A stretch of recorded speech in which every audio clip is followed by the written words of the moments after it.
to the Fantasy Footballers Dynasty Podcast with Borg, Betz, and a baller.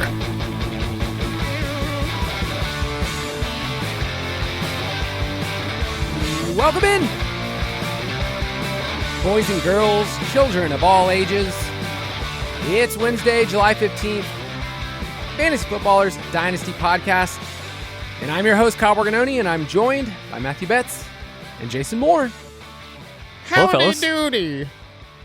I feel out of place today. I'm not gonna lie. Jason's hat is super cool. Oh, yeah. The Suns hat. Mm-hmm. Kyle's wearing an Expos hat.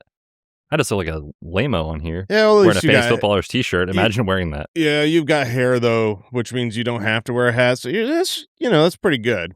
I would take that trade. Well, you guys look cool, and I don't, so that's fine. Wow, that's one of the kindest things you've said to me in a while on this podcast. That is true. That your hat is nice. That Nothing my hat is about nice. you. Just like that's a nice hat. It's weird on you. I was talking to Kyle a lot today, actually. I'm running up this huge training camp preview article, which is just silly because it's a book. And I came across the Falcons, and I was talking about the quarterback situation. I just messaged Kyle, and I was like, hey, do you remember when they took Michael Penix 8th overall? And he didn't even say anything. He just replied with the photo of Jason, you and Mike pointing and making fun of him. And I said, who could have possibly predicted? Yeah, who could have seen that not being the next great pick? Yeah, and now, I mean, maybe the Falcons don't win enough games to keep Tua on the field, but I don't think Penix sees the field. You know exactly how many games this team is going to win. Because 7. It's basically been the exact same story, really, since we've done the podcast. Since the podcast started, it was like the Super Bowl year. We can't call it a win because it wasn't. It was an epic loss. Because factually, it was not a win. And then since then, they haven't had a winning season, haven't made the playoffs since 2017. I think Stefanski's going to do good things for your team. He got Cleveland winning some games early on. It got stale, and some of the moves around him were bad. I like Stefanski. We'll talk a little bit about the Falcons' run game today because we're going to talk about Dynasty running back tiers. And I think one of the common themes at the top is the scheme changes for the top really 7 or 8 running backs we're going to talk about today. Like you talk about Bijan. This is the new system. You talk about Gibbs. This is a different offensive coordinator, Drew Petzing. Genty gets a new play caller. Achane, Jeremiah Love. All these guys that are at the very, very top of Dynasty rankings, there are some variables in play about the scheme changes that we don't know. And some of them get major upgrades. Like when we talk about Genty and Kubiak, this is light years ahead of whatever they were trying to do last year with Chip Kelly and old man Pete Carroll. Like it was an unserious organization. Yeah. And he was just running into the back of linemen over and over and over again. Not just Pete Carroll, but all the Carrolls. The Carroll of the Bells. Kids. Yeah. Bad season for the Carroll family. Did you guys realize that Chip Kelly was the highest paid offensive coordinator in the league last year? No. I did remember that. Yeah, it showed, right? Yeah, sure did. Great things out there in Vegas. Yeah, so we'll talk through some of these scheme changes because I think at the running back position, this is one of the ones we love to scout. And I know, Jason, this has been the position over the years when we get on this podcast, we talk about the rookies, we go through the whole process. Like, this is kind of your bread and butter of, I'm not saying that you're not going to miss things or whatever, but it's like you can tell this is what can translate to the NFL, and it's like one of our favorite things to continue to talk about. Yeah, I love scouting rookies. Sometimes it gets a hold of me, and we'll make our mistakes. I got 2 famous swing and a misses. Do people remember that more, sadly? Oh, for sure. I mean, Kerryon Johnson I will never live down. Now, with him, I still fully plant my flag. He was great. He got injured out of the league.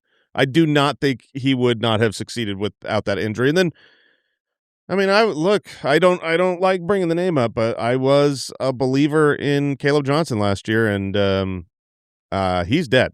He is dead. So that, I'll take and eat my crow on that. But I would say that, historically, it's definitely been the position that I have the most fun scouting, and I think I've been the most not the most accurate in the world. I'm saying for myself, I think that's where I can see success pretty well. Did you see Kerryon the other day. Like Mike posted this. I'm going to read it. Tweet. I'm going to read the tweet from the great Kerryon Johnson, who's now Coach Kerryon. So he's still got some football. Coach Johnson. And he says to the people that tell me, you still got some carries left in you. Y'all seen what just happened to Conor McGregor, right? I'm going to keep sitting on this couch. Yeah, his knee said you don't get to play football anymore, and he's a smart man to know it. Yeah. Kerryon is the running backs coach at East Tennessee State. The Buccaneers. Learn something new every day. Cool. Nice. Didn't you do PT school there? I did a rotation down there in Johnson City, Tennessee. So yeah. There you go. Okay, right cool. Next door. We do have a fun little announcement. We had a tool that just came out in the Ultimate Draft Kit Plus, and I would say, since the Ultimate Draft Kit's been out over a decade, this might be one of the biggest upgrades that we've ever made, and Jason said it, and it happened. Yeah, I did. I made sure that we were going to release it on time, and we did. It is the mock draft tool, but I have a correction for you, Kyle. It is not just in the UDK Plus. Now, granted, most of our Dynasty information is, so if you want to get the UDK Plus or be an Ultimate Foot Clan member, you'll have access to all of our Dynasty stuff. But if you just have the regular Ultimate Draft Kit, the mock draft tool is in there. We've been working on it for a long time. When we make these tools, we try to do it right. Sleeper has a great platform for mock drafting, but that's only on Sleeper. For Sleeper, ADP. If you're on any other platform, there's just been a need for something like this so that you can bring, and it works on Sleeper as well, but automatically, you can choose which ADP you want. You can choose kind of the draft strategy that you're going to see. You can invite other UDK managers to mock with you. It's a very good tool, and we've got so much more coming. We wanted to get it up early right now so that we can get, bug fixes, but we've already got like other versions in the wings. We're going to have it automatically sync to the draft analyzer, so you can do a mock and then immediately just have it analyze, like, what would this have looked like? That'll be out really, really soon. Obviously, on that one, you will need the plus because the draft analyzer's in the UDK Plus. But we've been working on it a long time. We've wanted it for years. It's pretty much the most requested thing that we have always been asked. Like, why don't you have a mock draft tool? Well, we do now. Now, granted, right this second, it is only out on the app for iPhones. So we'll bring it to the web. We'll bring it to Android. Those things are coming very, very, very soon. But it is live for iPhone users on the app.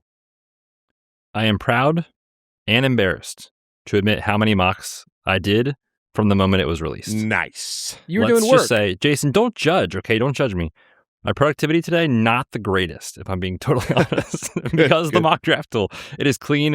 It is fun. It is awesome. You guys are going to love it.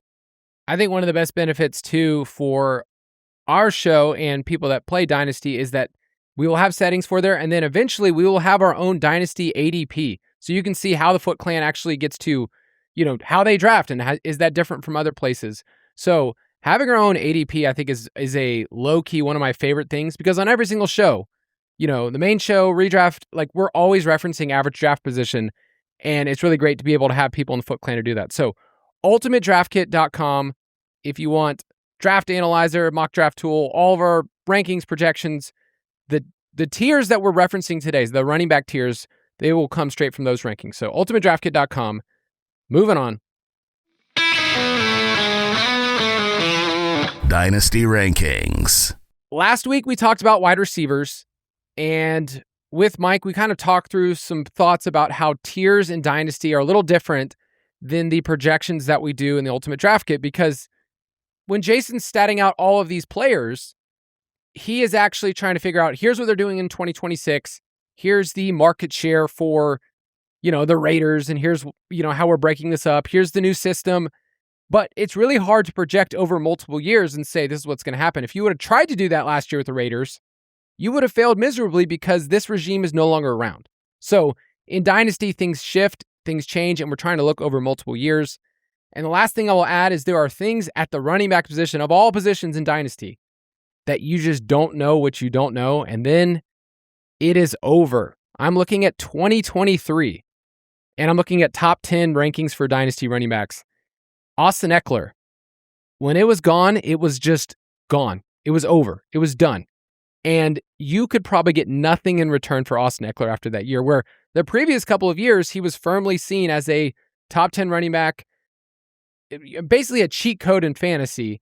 And then a year later, it was done. And I look at some other guys on this list. It was like, okay, when Zeke was done, Zeke was just over. But the run for Zeke going all the way back to 2016 was like, this is a top 5 back. So have you guys ever had one of the most elite studs at running back position in Dynasty, and then it was just gone? Like, have you had any of those players on your teams in the past? I'm trying to think of like the Dalvin Cook end came very quickly, but if I recall correctly, it was like a weird situation because we kind of could predict that they were going to move on before. It was like a post June 1st type of thing with Alexander Mattison when he had the chance to be the guy.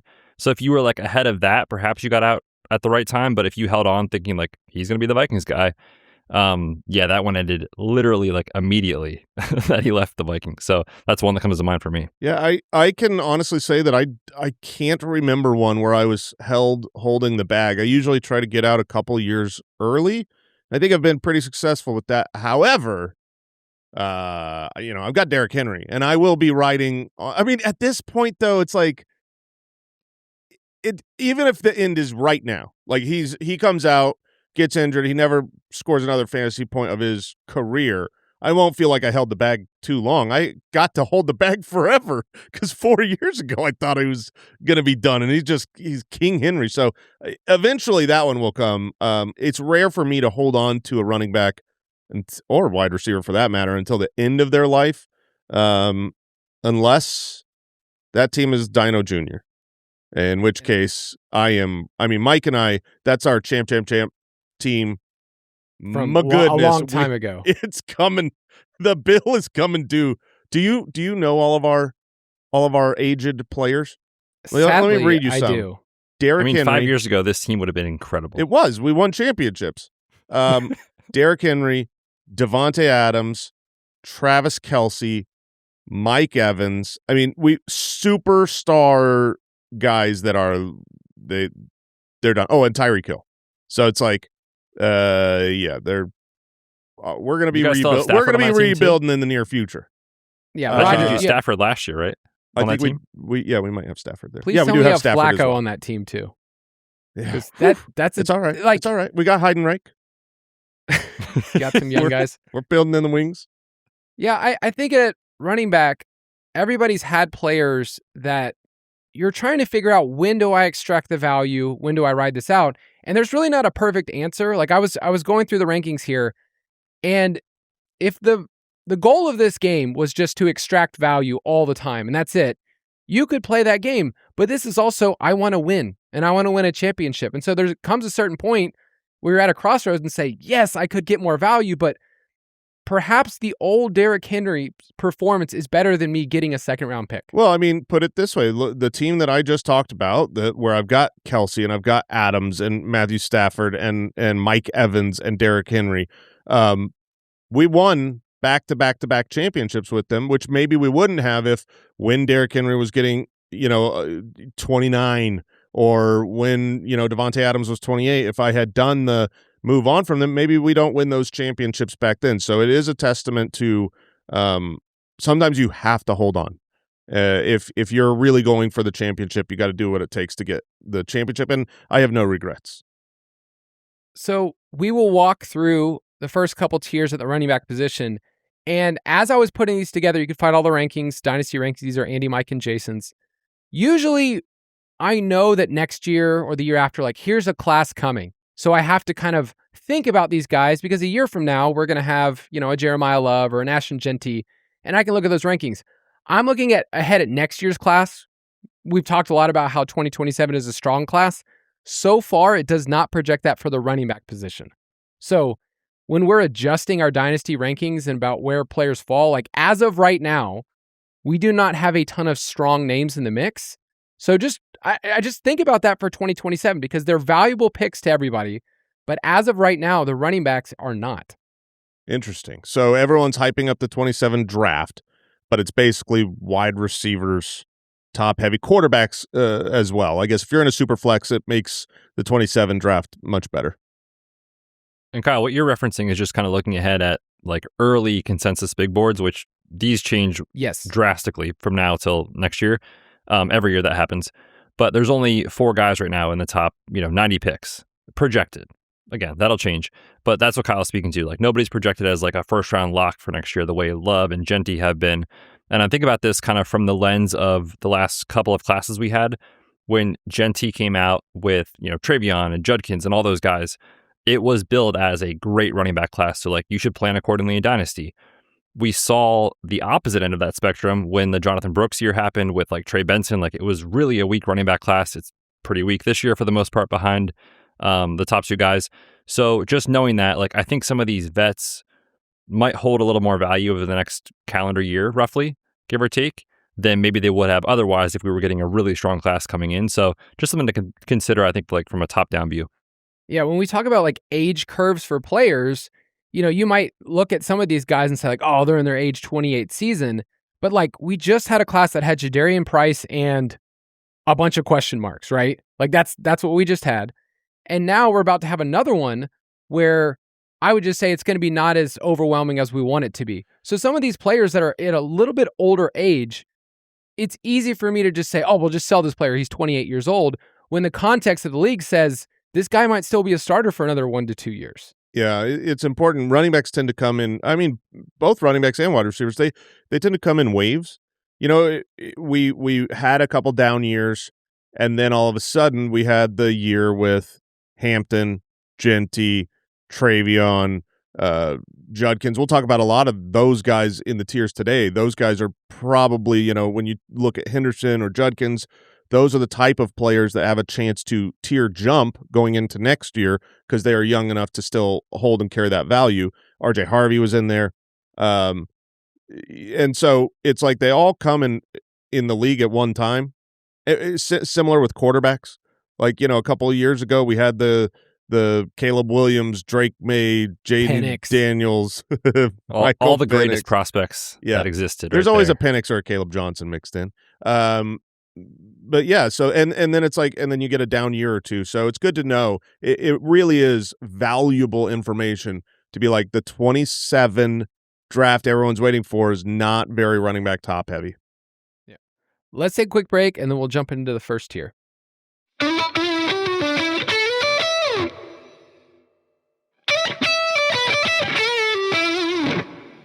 The first tier at the running back position, I'm just calling From Another Planet because Bijan and Gibbs are here, and I honestly don't really care what order you want to put him in. I feel like for redraft purposes, Gibbs has kind of gained some steam to be ahead of Bijan in some circles.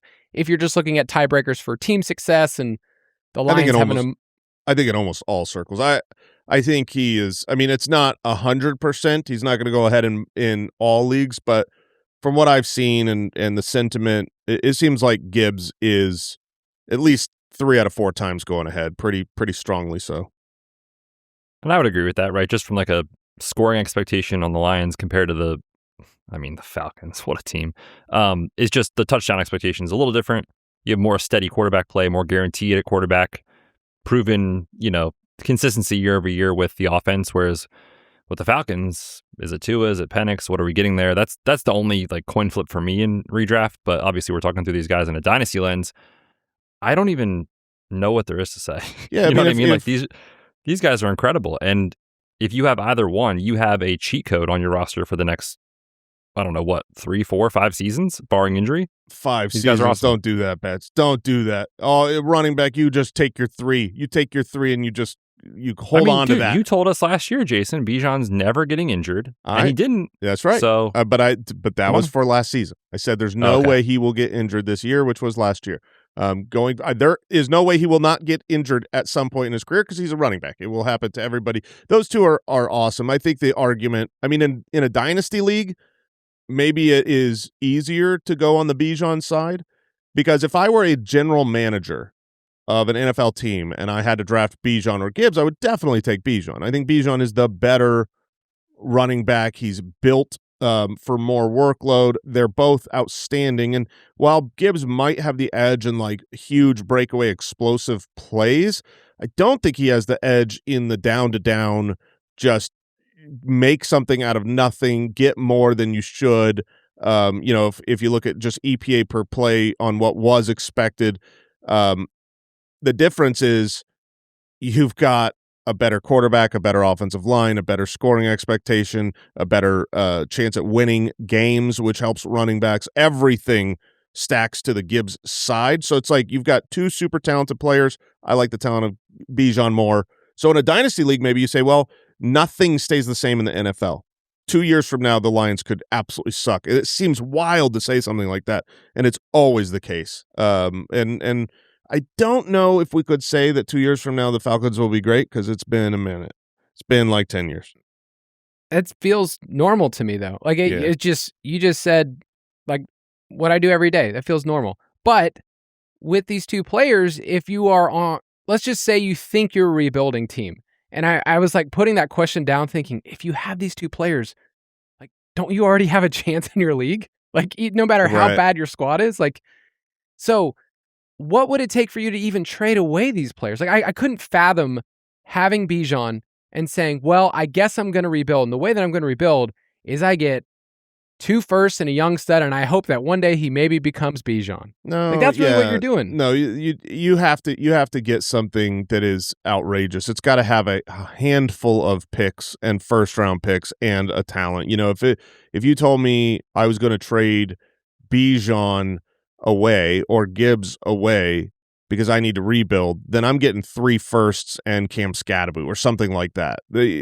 Where you can argue that's an overpay. But that is what it would take. It's like, well, you have to overpay if you want to get them. Agreed. I don't have too much to add there. I will just say the only thing to kind of hammer home with these guys, we often get questions about rebuilding teams and how we do side with the young elite stud wide receivers, which if that's your philosophy, that's totally fine. But if you already have these guys and you are in a rebuild, I would want these running backs as part of the rebuild. So don't trade them away just because they're running backs is the final point. I would say these are building blocks in Dynasty, no matter what phase of life your team is in. Well, especially running backs in general, maybe not. But if you're talking about tier 1, which is, the aliens in Bijan and Gibbs, they're 24 years old. If you're 24 years old, you've got a window of you can rebuild next year or even the next year. And you could win it. You could be a rebuild right now and win a championship in 2 years with these players in their prime. Yep. No, exactly. Both of these guys also see the type of first read targets at the running back position that is just so rare. And that is maybe one of the stickiest stats year to year at the running back position. We'll talk about some of the ones that aren't very sticky. But if you see, like Bijan saw 18% of the team's first read targets. That was number 1 among running backs. When Dan Campbell took over, he was basically at the top 2. He was tied with CMC, Gibbs was, in first read targets. So, like, no matter what situation was, like, these dudes are the offense. Let's move on to tier 2.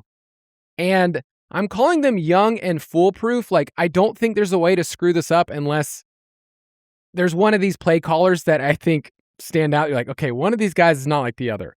So in tier 2, I have Ashton Genty, Devon Achane, Jeremiah Love, and Omarion Hampton, which I cross-referenced a couple other sites just to see, like, where is Hampton at? He might be a tier down in some people's minds, but I'm already putting him in this group. And I feel like we're all three pretty bullish. Jason, you got to share some of those thoughts recently when we previewed the AFC West, but would you put Hampton in this tier? Yeah, Hampton is absolutely in this tier. I mean, right now in redraft, there's the argument of whether or not you should take Ashton Genty or Omarion Hampton first. And if there's that argument that is legitimate in a redraft league and they're basically the same age, Genty's a couple months younger, then yeah, that's called the same tier. They're both super talented guys. Very, very similar to, both first-round picks. Hampton was, I think, pick 22 overall in the draft. So the draft capital's there, the talent's there. But obviously, you look at Genty on the Raiders, and you've got issues. You look at Hampton on the Chargers with their new improved offensive line, and you've got solutions. So, yeah, they absolutely belong in the same tier. Yeah, real quick on the Omarion Hampton thing. I'm with you guys. He definitely belongs in this tier. I'm very excited about his outlook, as is the rest of the fantasy community, obviously, with the Chargers, the offensive line, Mike McDaniel.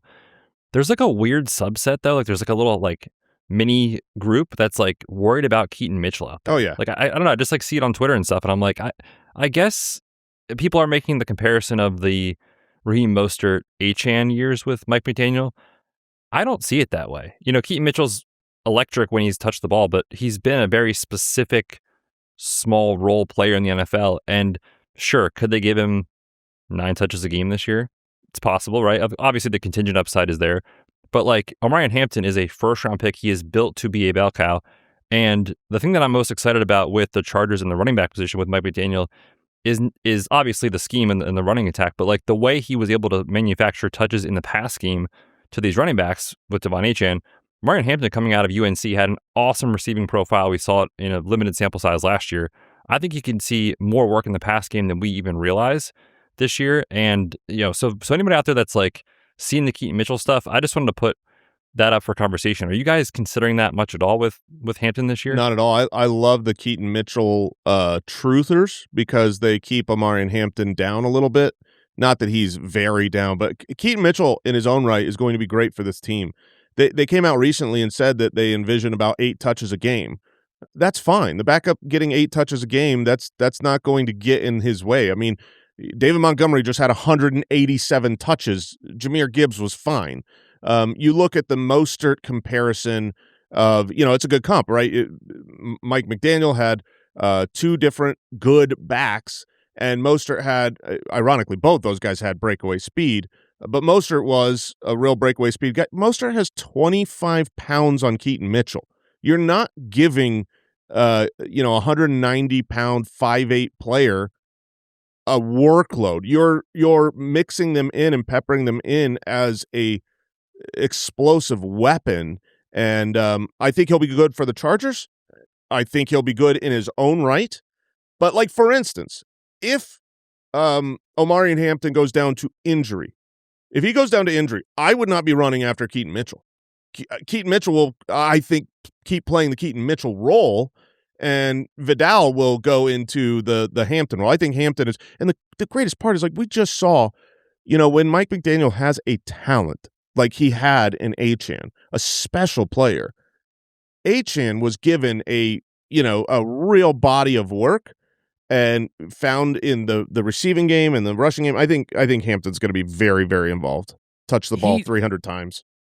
I mean, Hampton has pretty much everything you look for.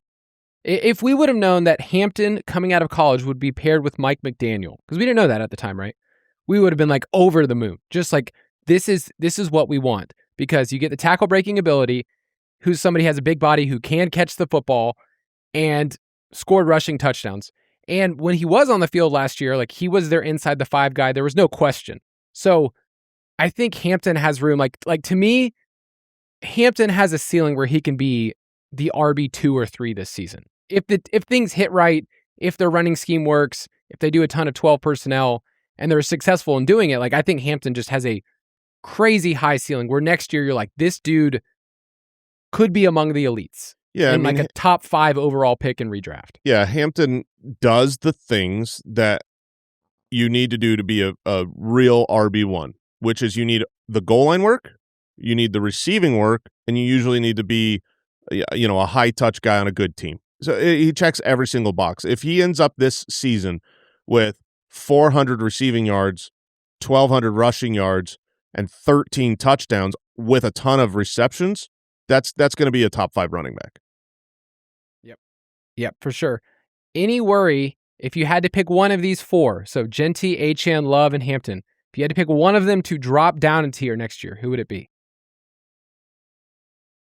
That is tough. Genty, Achane, Love, and Hampton. I mean, it's going to be Achane. Yeah. Yeah, probably just from a team level perspective. We talk about Mike McDaniel, the excitement there. Well, he lost Mike McDaniel. You've got some unknown offensive guys there for the Packers. You have a quarterback that doesn't presume or project to hyper target. I mean, Malik Willis, we said this back in the day with Cam Newton, right? Cam Newton he's a mobile quarterback. He doesn't throw to the running back. Well, as soon as he had Christian McCaffrey, guess what? He threw to the running back because you're going to do that. Malik Willis will throw the ball to Achane. However, there's still a gap between when you are talking about a Phillip Rivers or, in last year's case, a guy like Tua who checks that ball down a lot in not just play called, design screens. you're going to lose receptions. You're not a great offensive team. You don't expect him to repeat his touchdown numbers he had last year. And he's the oldest of the bunch. So, he's going to be 25 this year. So you're going to be going into next offseason saying, okay, he's going to be a 26-year-old running back. The team looks bad. They're going to be a top 5 pick. You're going to have a lot of questions next year, but obviously the talent, no one can argue with that. The stink of a team that carries over an offseason, because you remember what the team was, and then they just keep getting discredited the entire time of like, hey, do you remember how bad it was and how far behind the 8 ball the Dolphins are? Like, I was looking up their numbers. They're absorbing $180 million in dead cap this year. Like, 60% of their salaries devoted to players not on the team. So it's like, it's not just like bad. It's like they don't have a roster. It was and so even in next funny year, when we went through their team on the divisional previews, and we're like, their losses is their offense. Like, okay, who did they lose? They lost their 2026 Dolphins. I mean, it's like Tua's gone, Tyreek's gone, Waddle's gone, everyone is. Mike McDaniel's gone. Devon Achane is the Will Smith meme standing around in the empty house. Like, hey, where'd everybody go? I don't think I'm telling people to trade him away, because everybody else can sniff it out and say, hey, I'm going to get him at 80 cents on the dollar. But I feel like he's just one of those things where it's like, he's a talented player. He can still be a top 10 running back, but you probably lost some just overall value from the optics of what this team is. I think that's a great way to frame it too. Like, if you have him, like you said, everybody in your league knows what's happening with the Dolphins, and so there are those concerns from everybody mostly out there. And as a result, like you said, people are going to try to get him for a little cheaper than maybe what he's actually worth. I would just hold him in that instance. Now, in a startup, if we're using these tiers in that aspect, like give me Genty, give me Love, give me Hampton in a startup over Devon Achane, and that's kind of how I would frame it, is just viewing those two differently, whether it's already on your roster or not. That's how I would do it. All right, next tier is tier 3. I'm calling them the Studley RB1s, and it's an interesting group. It's James Cook, Jonathan Taylor, and Kenneth Walker III, who are all at this stage in their career where it's like, man, these guys have been good. Although Kenneth Walker has never been inside the top 15 at the position. So we need to at least throw that out there. As, like, I'm rooting for Kenneth Walker, and yet I'm also like a body of work looking at, man, we've lived off of a lot of hope, and it has to come through. And we're ranking him here because we think he deserves it, but he also hasn't done it at all. Can I rename your tier from Studley RB1s? Yeah. To middle-aged stars. Like, this is what they are. You know what I mean? Like, I know Ken Walker hasn't finished great yet, is projected to, but if these guys were just 2 years younger, they'd be in the other tier. James Cook in tier 2. Jonathan Taylor, are you kidding me? Like, Jonathan Taylor was the running back 1 last year, has been until the injury to Daniel Jones, has been the running back 1 on a course of a season, could be the running back 1 this year. James Cook just literally led the NFL in rushing. Like, he could, and he's on the Bills. He could score 18 touchdowns again. He could be the number 1 running back, or, with his pass catching, maybe top 3. Both these guys could be top 3. It's just their age. They're basically 27 years old, James Cook and Jonathan Taylor. And so it's hard to put them up into the next tier. Yes. 'Cause if I had Jonathan Taylor, I'd trade him straight up for everyone we just talked about in the last tier. Taylor is interesting and at a crossroads. And I know, Betz, you want to bring up some numbers too, but like, when I'm looking at the team level stuff and what they were really good at, like, there are some variables here for a player in the last year of his contract. I mean, that's part of it, right? It's just the contract situation, but I would think that they'll get something done with Taylor here in the very near future. I don't know that that's a lucrative, 4-year deal or something, but a very high paid 2-year deal or something like that, I think is very likely. But maybe not. NFL teams do interesting things all the time. So there's just that situation where we need to monitor with the contract. He's entering the final year of his deal. He's also entering year 7 in the NFL. And, like Jason said, not young, but not old, 27 and a half years old. So he turns 28 in January. I just want to highlight for people that have the Dynasty Pass, Marvin Alequin's dynasty life cycles, I literally reference like once a week, just kind of looking through player archetypes and kind of where the fall off generally happens, like how far into a player's career, how old they are, that type of stuff. His studies at the running back position showed like most of the decline happens at age 28 or 29. And so I'm not saying Jonathan Taylor is going to be bad this year or next year. We just saw what Derrick Henry did for, the last 4 years that we all said it's going to fall off. He's going to fall off. He didn't. And there are outliers that exist. I think Jonathan Taylor might be one of those outliers. So obviously I'm not saying panic sell, but just considering like what you might get in a trade market for him, if you can get an absolute haul, I would at least listen to that just because of the fact that he is entering year 7. There's the contract stuff. The Colts, like, I think kind of caught everybody by surprise last year, right? Like a magical season with Daniel Jones and Jonathan Taylor ripping off 40-yard touchdowns and 80-yard touchdown runs and just an unbelievable season. Naturally, you're going to expect regression off of 20 touchdowns a year ago. So I just think the optics and the perspective around Jonathan Taylor next year will probably feel different, is how I'm treating the Colts this year. I just think they kind of caught everybody by surprise next year. But that's just a short-term thing to consider. Obviously, still going to project for 1 million touches given the state of the depth chart.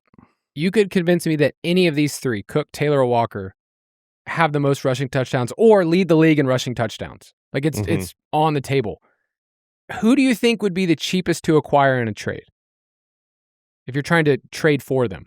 Probably Kenneth Walker. Kenneth Walker is, I think so. Depends on who you're talking to. Right, yeah. He's the youngest of the group, but he doesn't really seem like he's only 25, which is a pretty good age for a running back where you don't feel like you have to get rid of him now, versus 27 for Taylor is like, okay, I've got some prime left, but when do I get caught holding the bag? Walker feels older though, because he's been in the league. He's on a second contract for a new team. That's kind of when running backs do that part of their career, you just feel like they're about 27. Or 26, and so he came into the league a little younger. He hasn't done anything yet. I think some people would be happy to trade him on the hype, not believing that it's going to happen. He has a huge range of outcomes. Some people, Mike, believe he's going to be a top 3 running back this year. I'm not going to be able to trade for Kenneth Walker from Mike, but other people are very pessimistic because of we've seen 4 years of Kenneth Walker disappointing one way or the other. And so if they're like, hey, I can cash in here, I think you can acquire Kinbone. Interesting. Yeah, I agree. I think it is league dependent based off of if somebody's kind of held Walker, like hoping for Charbonnet to get out of the way the last couple of years, and now they're like, finally we have it.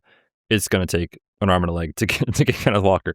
But the guy I was going to talk about real quick with that is just, I don't know what it is. I feel like James Cook, like we always kind of like view him as like a tier or two like below some of the other names around him in ADP, but like the dude just keeps delivering every single year. So I don't know. I just feel like there's like this stigma on James Cook. Part of it, I think, is if he had the receiving role that we know he can do, he would be one of these guys that's like unbelievable. And he's already great. He's already really, really good.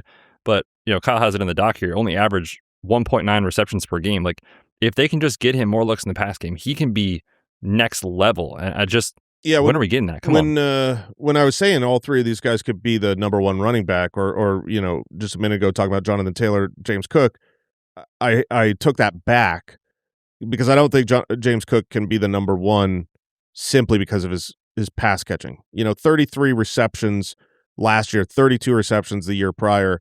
Joe Brady is still running this offense. I don't think it's going to change much. The addition of DJ Moore is not going to, there might be a screen or two that would have been called for James Cook that now goes to DJ Moore. So he's awesome. I mean, 1,600 yards this last year, 18 touchdowns the year prior. But the receiving profile is what really hurts him, I think. What's so funny is that coming into the league, that was part of his MO. And when they took him, it was kind of a surprise pick in the second round out of Georgia.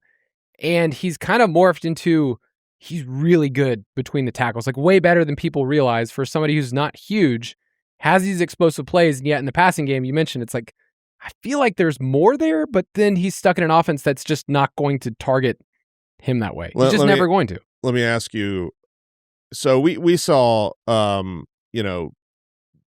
James Cook, his older brother, Of course. be a league winner, a superstar, be what James Cook is now for the Vikings. You brought him up earlier, Betz. He was one of those guys that poofed.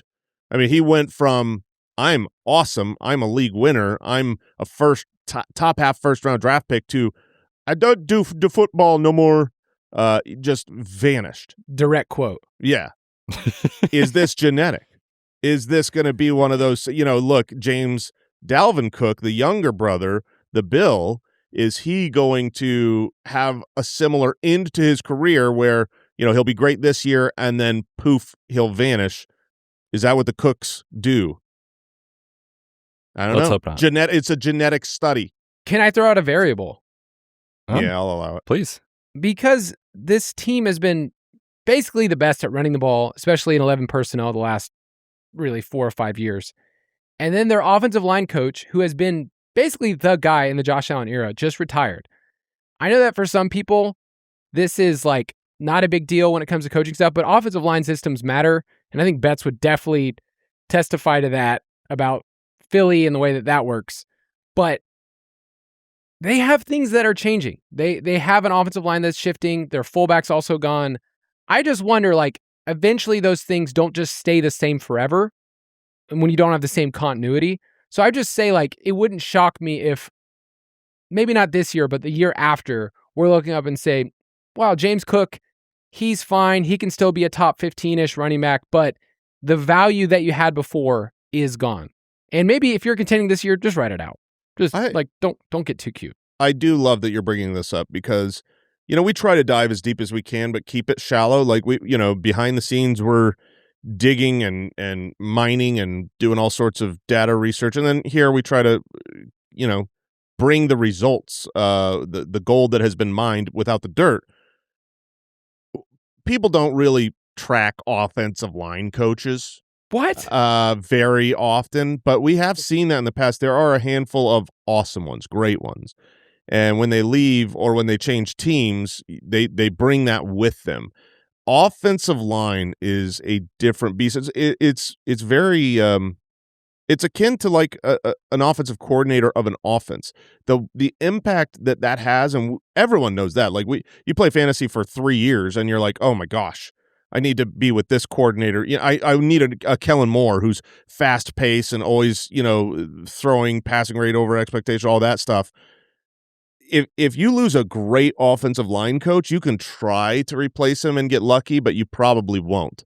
And the continuity, the way that a line works together, that'll be really interesting. I'm going to keep my eyes on that this year. And now that makes me have one little, it's not even yellow.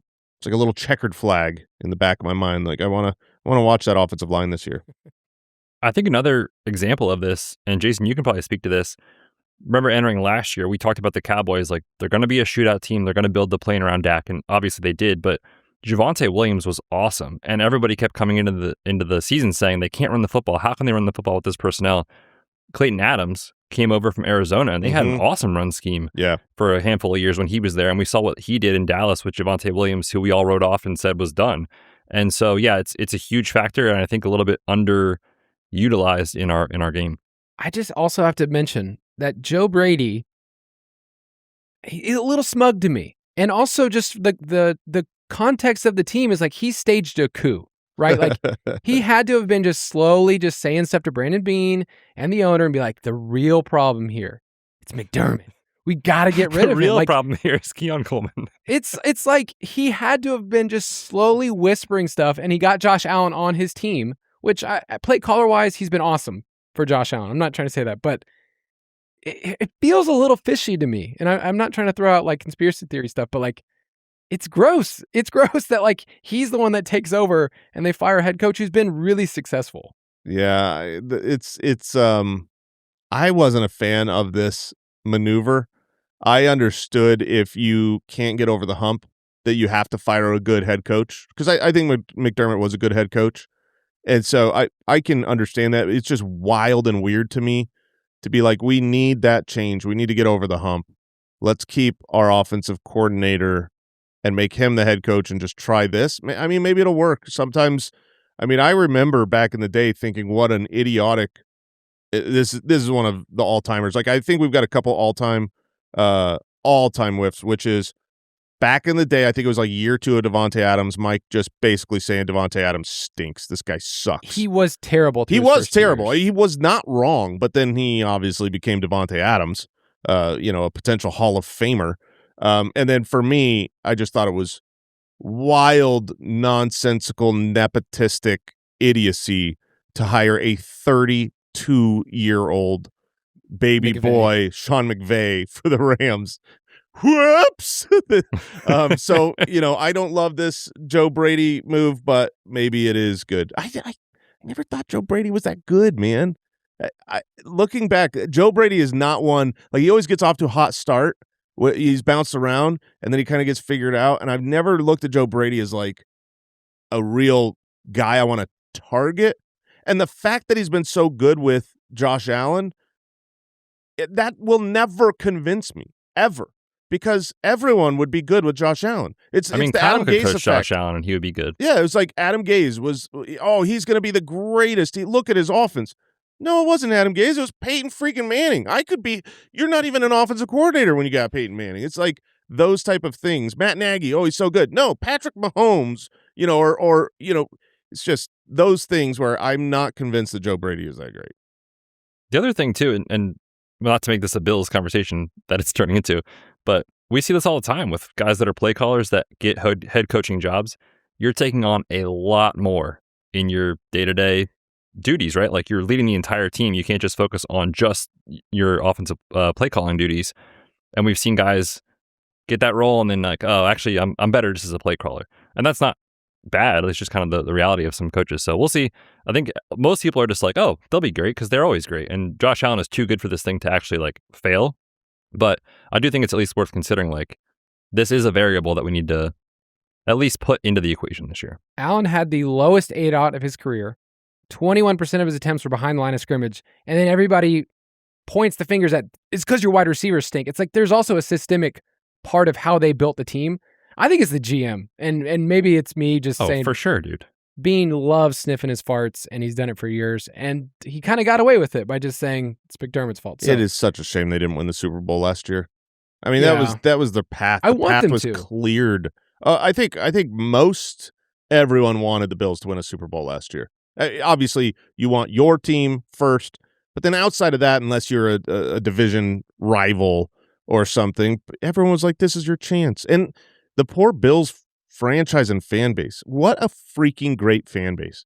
You have not won. You have been close and not won it 100 times. And they are still out there in the freezing cold, jumping on tables, getting hyped for their team. Man, they deserve it. They deserve it way more than us Cardinals fans. Do Philly fans, because Philly fans are like, we love us and we hate everybody else in the world. So do they at least like respect Josh Allen? No, he's terrible. Philly fans. I mean, he wishes he could be Jalen Hurts. Are you kidding me? Oh, man. All right, let's take a quick break and we'll keep moving on.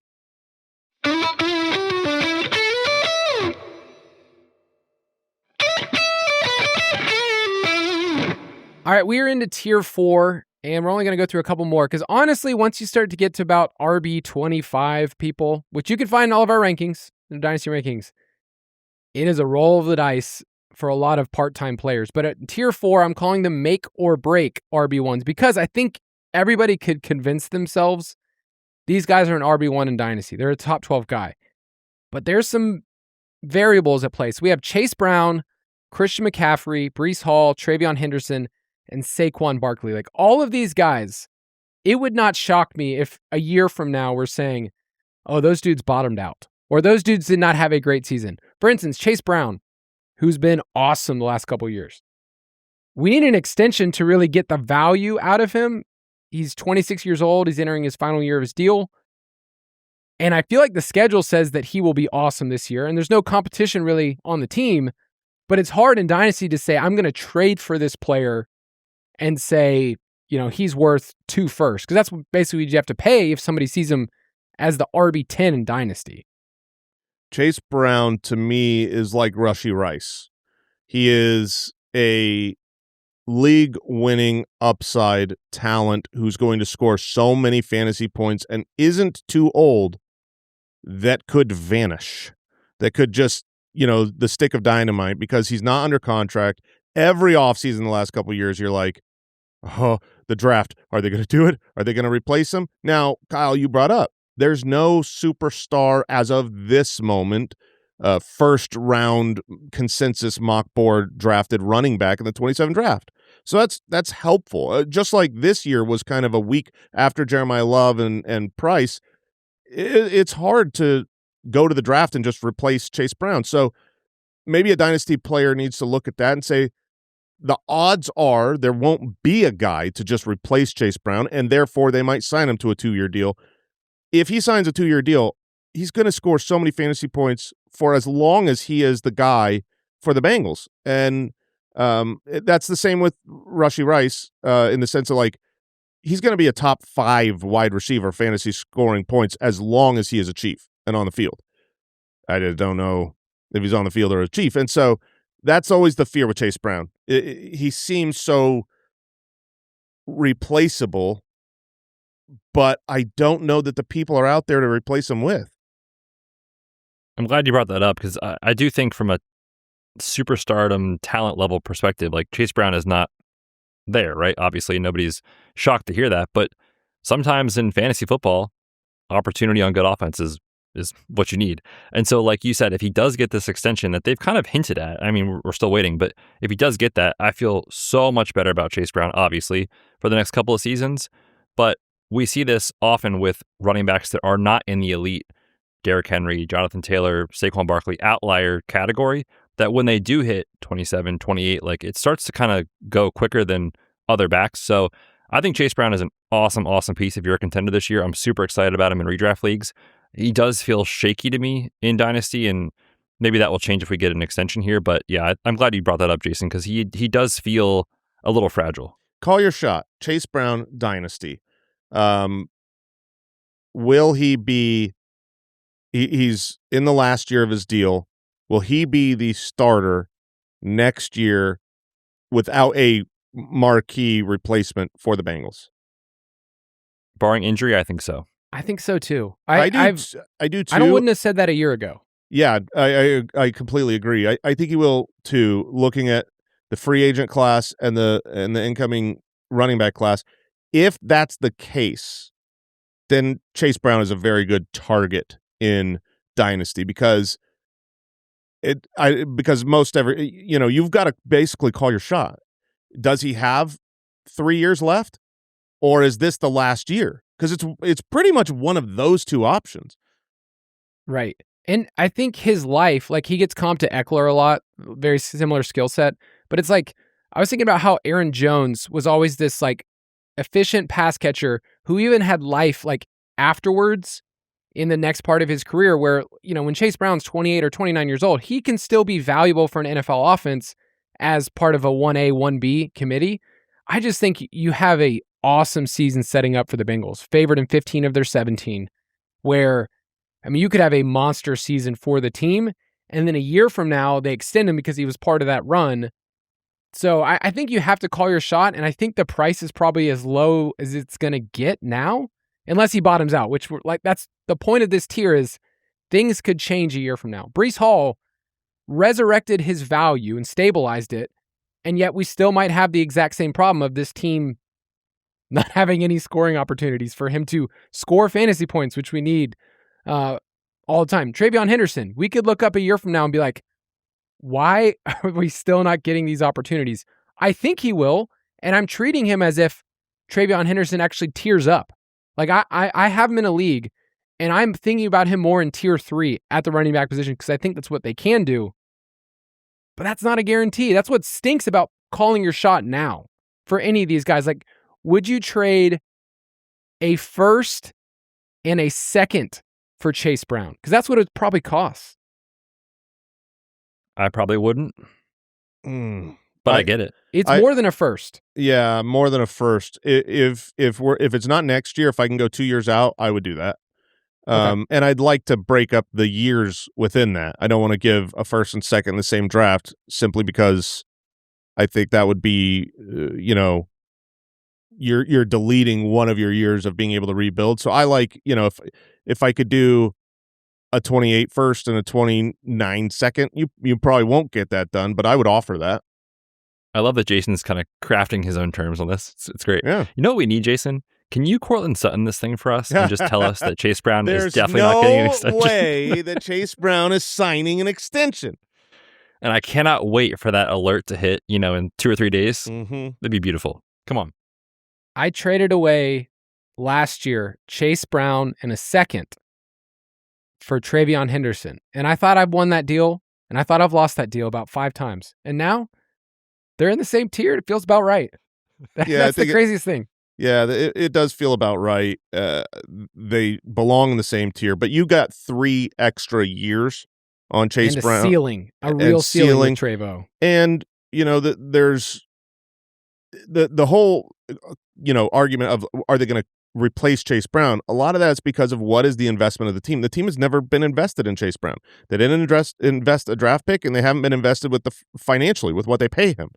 Whereas the Patriots are very invested. They spent a high day 2 pick on TreVeyon Henderson, which means they're paying him a lot of money too. So as time goes on, they are incentivized to get him more involved, to make him a more core part of the team, whereas the opposite is probably true with Brown.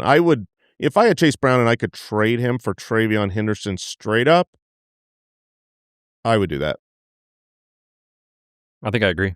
Unless I'm maybe a contender this year. Like if I'm like one of the 2 best teams, I'm going to go get the title. Yep, I agree. All right, let's finish off with tier 5. I just want to quickly mention some of these names. Like I said, you can find all of these rankings, Ultimate Draft Kit.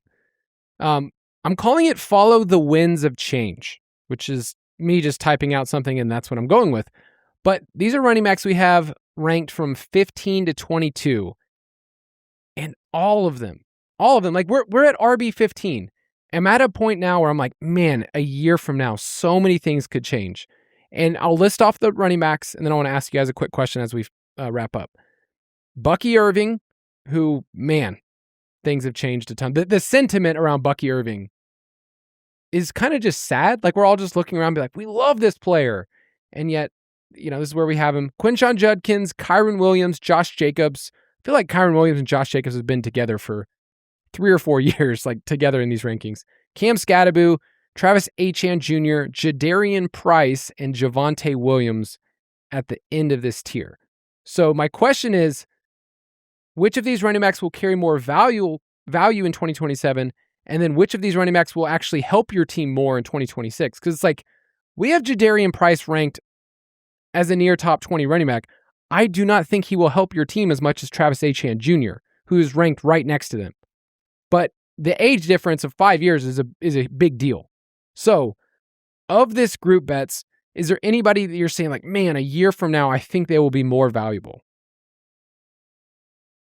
It's kind of tricky, right? Because you're trying to call your shot on some guys that are not necessarily super. I mean, most of these guys are young. Jadarian Price is young, obviously. Judkins is young.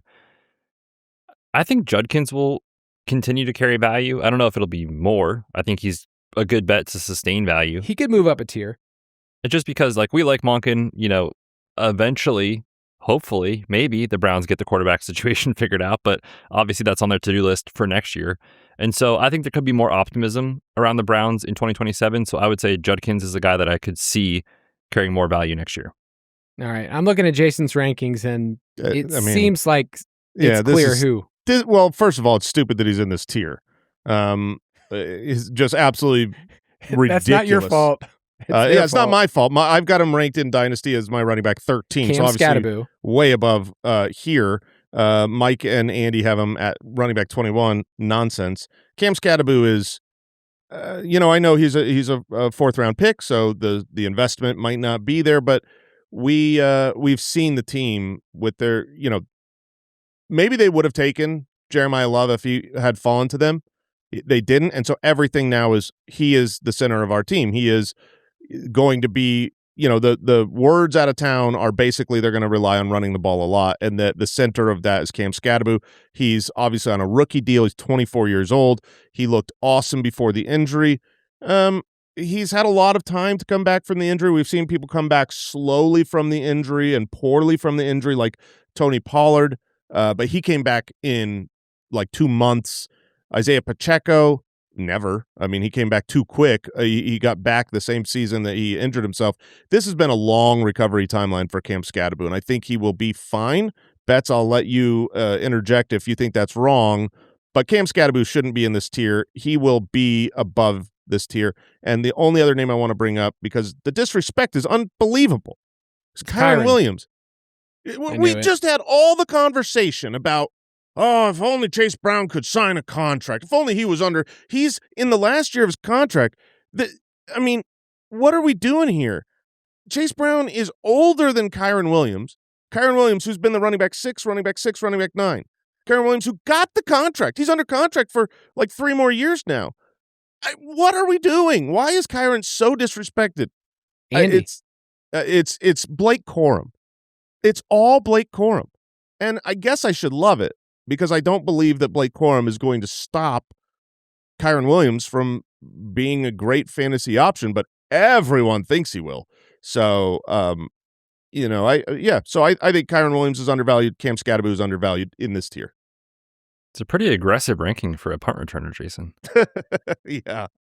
So anyways, I love offseason headlines, man. They're so good. Chime in on part the of the injury reason for Skattebo, Betz. Yeah, I'll touch on that real quick. I also think part of the reason the Kyren not stink, I don't even know if that's the right word, concern is, like, we've talked about it for like 3 years now. People keep being like, when is McVay done? When is Stafford done? And so there's just like that hanging over him. But I agree with you. Like, he feels like a boring click in redraft leagues, but you know what you're getting with him on a top 5 offense. Like, he's a rock solid guy. On Skattebo, I'm with you. I feel pretty confident in his recovery. I do think it's possible in the first couple of weeks he could get off to a slower start from an efficiency standpoint, but he catches enough balls and he's so involved, especially with, we project Malik Neighbors to be either very limited or on PUP, that his opportunity to get involved in the pass game, I think, will really help potentially mitigate some of those efficiency marks as a runner. But as the season goes on, I do expect him to get stronger and stronger and overall be totally fine in the long run. So I'm with you on that. And last little thing, because I think you're bearing the lead, Jason. You're about to hang out with Skattebo. That's true. Oh, baby. This coming weekend, Mike and I are going to New York. We're going to sit down with Eli Manning and Jackson Dart and Cam Skattebo. We'll have if you got questions for him, let us know, and we'll ask him. I'll ask him about his health. I'll ask him his favorite flavor of crayon. Those type of questions. Maybe show him a clip of me dressed up as him for Halloween. We'll see how it goes. I think we'll have a fun time. Could you ask him about Matt Nagy? I want to. I genuinely. I mean, I brought this up on the show yesterday, but I'm like talking to Andy and like, man, how much can? Because that's their offensive coordinator. They're not going to talk crap about their offensive coordinator, especially because he's new. And because he's new, everything is always going to be roses. They're going to say good things about. So I think it will be a meaningless conversation. And in which case I don't want to really bring it up. But man, do I want to bring up how I was going to say, I've known you long enough. When there is something eating at you, it's really hard for you to pull it back. You know what I think I'm going to try to do? I'm going to try to, in the middle of talking about something else, I'm going to try to sneak in, like, I'm sorry that you guys have Matt Nagy, but, and then just roll right over it. I just want to sneak it in that, like, oh man, that sucks. Yeah, I mean, obviously, you guys had to get Matt Nagy instead of Cliff Kingsbury, which that sucks. But outside of that, well, how's the health on the leg? Just like a quick roll over on the bus. Just quickly run him over and then just move on. Oh man, that's good stuff. That's going to do it for this episode. We will be back next week to talk more tiers. We'll be talking quarterbacks and Superflex next week. Check out everything at ultimatedraftkit.com, all the rankings. We'll see you next week. Thanks for listening to the Fantasy Footballers Dynasty Podcast. If you want to take your dynasty skills to the next level, check out thefantasyfootballers.com.